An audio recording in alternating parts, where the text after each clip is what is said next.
నమస్కారం అన్న. ఇక్కడ మన ఈ డబిల్పూర్ దర్గాని మేము సందర్శించడానికి వచ్చాము. ఇక్కడ జరిగే ప్రత్యేకమైన అన్నదాన కార్యక్రమం కానీ, ఇక్కడ పూజలు ఇవన్నీ ఎలా జరుగుతుంటాయి? మీరు ఎన్ని రోజుల నుంచి ఈ దర్గాకు వస్తున్నారు? ఇక్కడ ఉండే విశిష్టత ఏంటో మాకు కొద్దిగా తెలుపండి.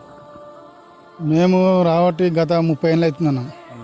మా పెద్దలు మా నాయన గిట్ల ఇక్కడనే ఉపదేశం ఉన్నాడు. పెద్ద గురుగారితో ఉపదేశం ఉన్నాడు.